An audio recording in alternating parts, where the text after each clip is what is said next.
1066, the Norman Conquest and the Transformation of England. In the early 11th century, England stood as a prosperous yet politically fragile kingdom. Under King Edward the Confessor, the Anglo-Saxon monarchy had enjoyed a period of relative stability.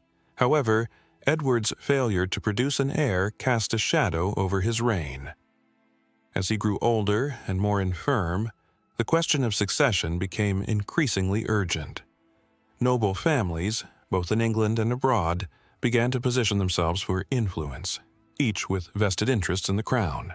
The English system of succession was based less on direct heredity and more on the approval of the wittenagemat, the King's Council of Nobles and Clergy. Yet this flexibility, rather than bringing clarity, created opportunities for conflicting claims. In this vacuum, Harold Godwinson, Earl of Wessex and the most powerful noble in England, emerged as a likely candidate. However, beyond the English Channel, others were watching. Ambitious rulers, including William, Duke of Normandy, and Harald Hardrada of Norway, saw Edward's death not as a domestic affair but as a gateway to invasion. January 1066. Edward the Confessor died in Westminster. The next day, Harold Godwinson was crowned King of England. His swift coronation, backed by the wittenagemat, was a strategic move to secure the throne before rivals could act. Yet, it also sparked outrage abroad. Duke William of Normandy insisted that Edward had promised him the crown years earlier. More controversially, William claimed Harold had sworn a solemn oath of allegiance during a visit to Normandy, an oath, according to William, that pledged support for his claim to the throne. Whether Harold swore this oath freely or under coercion is unknown, but its significance was undeniable. William now viewed Harold's ascension not only as treachery, but as a direct affront to his honor. Meanwhile, in the north, Harald Hardrada of Norway asserted his own claim, rooted in a disputed agreement between previous monarchs. With England's crown in contention, war was no longer a possibility, it was a certainty.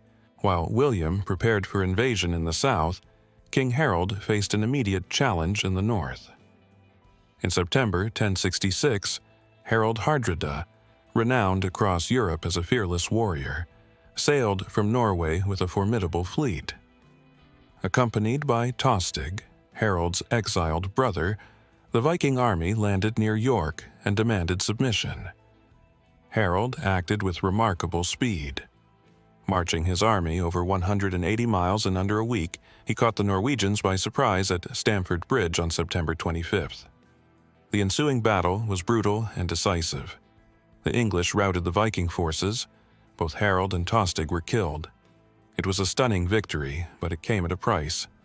Harold's army was exhausted, and fate was not yet finished with him, for at that very moment a Norman fleet was crossing the English Channel. On September 28th, Duke William of Normandy landed at Pevensey on the Sussex coast. With him came thousands of troops, infantry, archers, and cavalry, as well as prefabricated wooden fortifications. The crossing had been delayed by unfavorable winds, but it now proved timely. Harold, fresh from battle in the north, would have little time to rest. William wasted no time establishing a base of operations, constructing a fort and ravaging the countryside to draw Harold south.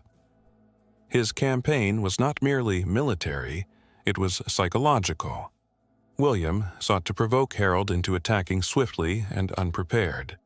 Harold responded with urgency, marching his tired army once again, this time toward Hastings.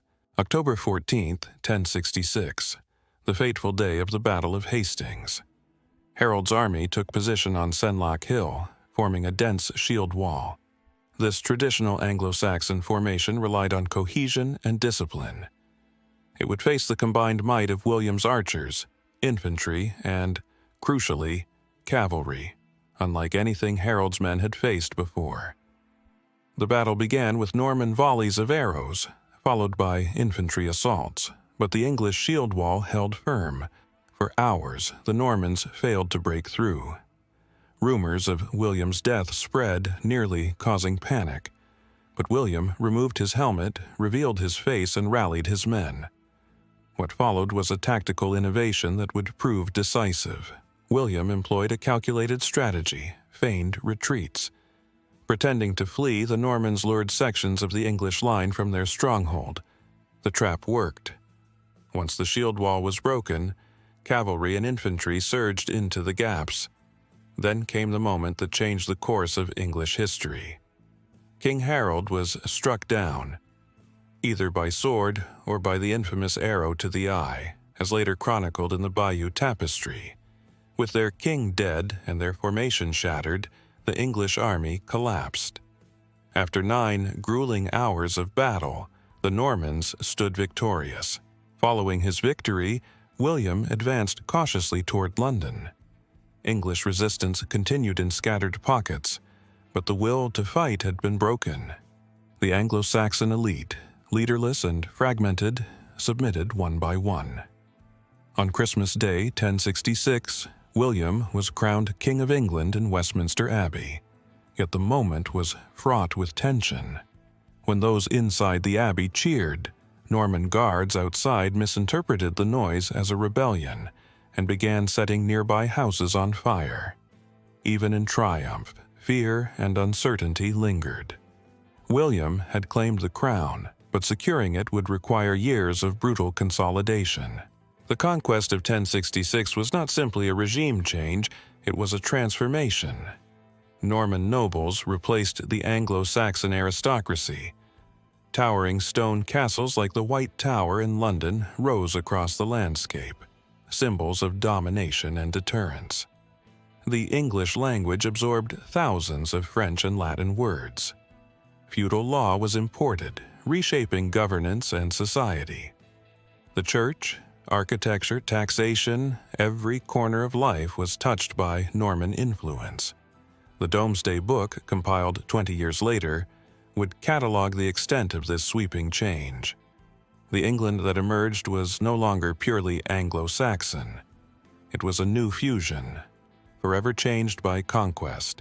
The year 1066 endures as a defining moment in English history, a turning point as significant as any in the medieval world. The Norman conquest altered England's monarchy, language, laws, and identity.